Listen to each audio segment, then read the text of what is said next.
Bom, então vamos lá. Vou falar de um assunto que eu sou apaixonado e é a ideia mais perigosa e revolucionária.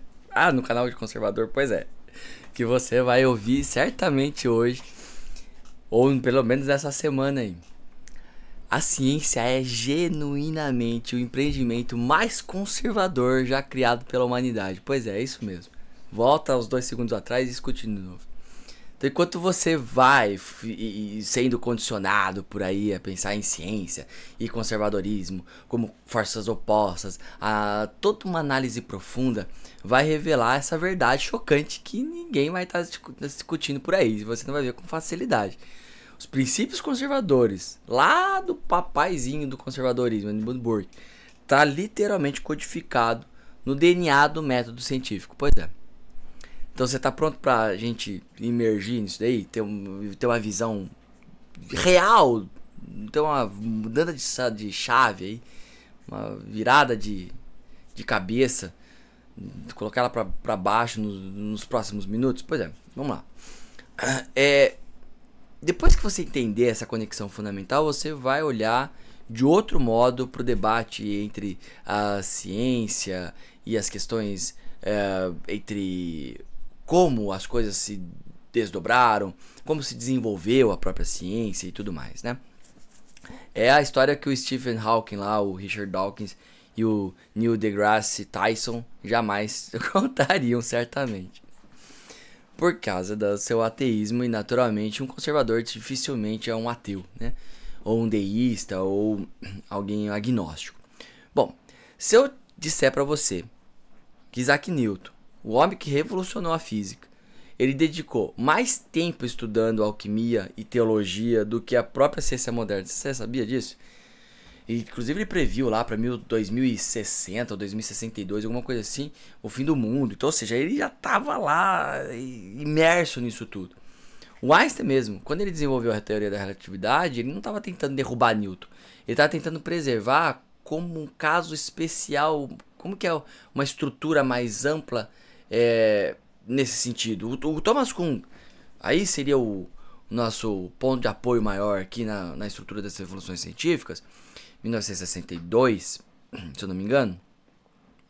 Eu nunca sei se é 60, 62 ou 64, mas é 62 provavelmente. Ele documentou algo que contradiz tudo que ensinaram até então e por isso que o pessoal ficou boladão com ele lá. Mesmo as mais radicais revoluções científicas, elas vão preservar a maioria dos conhecimentos anteriores. Ou seja, o instrumentalismo do Ernest Nagel dizia isso. Toda a estrutura do conhecimento, aquela questão da ciência normal, que o Thomas Kuhn chamava de ciência normal, né? Ou seja, a ciência ela quer continuar, você quer entrar e sair do laboratório da mesma forma que você fez no dia anterior. Não no sentido que você não quer descobrir alguma coisa nova. Lógico que você quer descobrir. Você quer mostrar para o mundo que você é diferente de todos. Só que o problema é como as coisas são feitas. A metodologia, a estrutura da ciência, ela é sempre paradigmaticamente igual. É a incomensurabilidade de paradigmas que o Thomas Kuhn dizia. Bom, se vai mudar, se é uma anomalia no sistema, na verdade, no frigir dos ovos, o cientista não quer descobrir algo novo, no sentido de pegar e descortinar aquela teoria que ele estava tendo, que ele estava se alicerçando, e moldar uma nova por meio de uma construção que se dá a partir da ciência normal, uma instabilidade, uma anomalia no sistema, da ciência revolucionária, né? A revolução dos paradigmas. Então você tenta corrigir isso, já que não dá, você acaba entrando no um novo paradigma se instaura e você fica nesse ciclo. Então essa é a forma da ciência se moldar.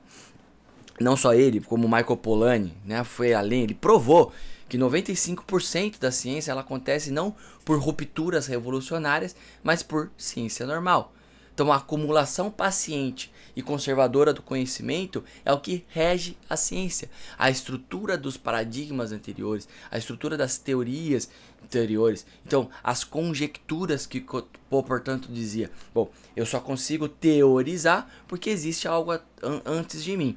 É ideal que eu parta do processo dedutivo de pensamento, não do método indutivo. E ele criticava o Bacon e a coisa toda do indutivismo de John Stuart Mill e tudo mais. Mas a coisa que tem que, do jeito que tem que ser encaminhada, ela não tem como fugir das bases estruturais daquilo que foi legado pelos mortos. Olha só. Né? Então isso é puro conservadorismo. Então, como o Russell Kirk também trouxe, ele escreveu que os homens, eles não podem melhorar uma sociedade incendiando ela. Eles têm que buscar suas antigas virtudes, trazê-las de volta à luz. E é o que a gente descobre ao analisar o método científico. É exatamente isso que acontece. Um processo que não destrói o conhecimento anterior, mas refina o conhecimento anterior de uma maneira lenta e gradual.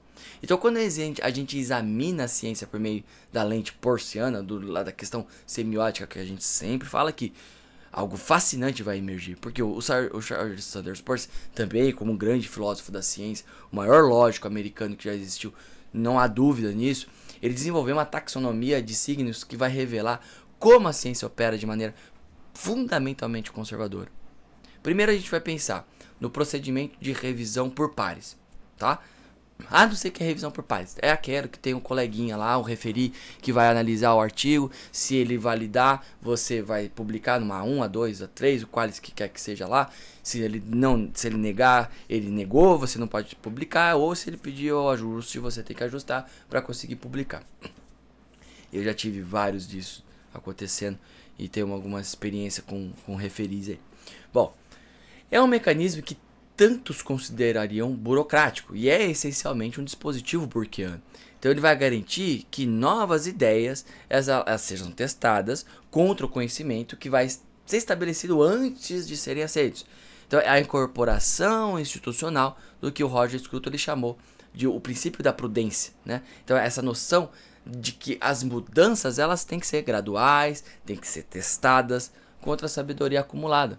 Então, os maiores cientistas, eles entenderam isso de uma maneira intuitiva. O Max Planck, por exemplo, pai da teoria quântica, né? O que ele falava lá? O que ele observava? Que uma nova verdade científica, ela não triunfa convencendo seus oponentes, mas porque os seus oponentes eventualmente morreram. Então, é uma observação sombria que revela algo profundo. A resistência à mudança da ciência, ela não é um bug. Ela é uma feature, é um mecanismo conservador, que ela filtra modismos passageiros e preserva o conhecimento valioso, né? Tem um sujeito chamado Alexander Solzhenitsyn, eu não sei o nome, se é assim a pronúncia, né? Depois você procura aí, se precisar eu deixo aqui nos comentários. Ele alertou que viver uma vida sem significado transcendente é como se é o mesmo que se aplica a viver sem um vinculamento dos fundamentos conservadores, um vinculamento da prudência, da humildade epistêmica, né? E todo aquele mantra do cientificismo que não produz sabedoria, né? Que naturalmente é aquilo que nasceu na mente, principalmente ali de Auguste Comte, né? A sociedade imatura era a sociedade teológica, a sociedade mais madurinha é a filosófica, a metafísica, mas a sociedade de fato madura, aquela que de fato vai se desenvolver, é a sociedade científica, é a sociedade cientificista. Então, se você for considerar, por exemplo, Copérnico, o modelo heliocêntrico, ele não foi um ato de rebelião contra a tradição, não foi isso. Nunca Copérnico quis isso. É uma tentativa de preservar toda a elegância matemática do cosmos ptolomaico ali, né? Enquanto ele corrigia suas discrepâncias observacionais. O Johannes Kepler, ele jamais, em nenhum momento, ele duvidou, ele pôs a fé à prova. Ah, não, que Deus não existe. Ele sofreu pra caramba, e filho morrendo, esposa deixando, sendo uma bruxa com o cara.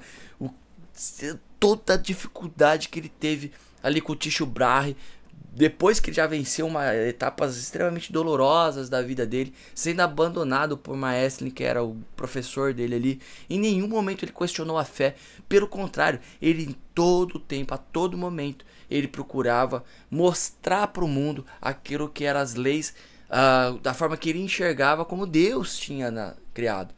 Então, assim como o próprio Copérnico estava fazendo, é o que Burke defendia, preservar os princípios enquanto reforma os detalhes. Então, se você considerar essa história genérica, né, se você for para pensar na teoria do Darwin, ele enfrentou lá a crise da hereditariedade blending, né, que matematicamente destruiria toda essa variação necessária para a seleção natural. Toda essa redescoberta do trabalho de Mendel salvou a situação. Quando ele apontou lá o John Lucas, né, o historiador conservador que foi falar sobre isso, ele disse que a verdade não está no meio, ela está um pouquinho mais adiante.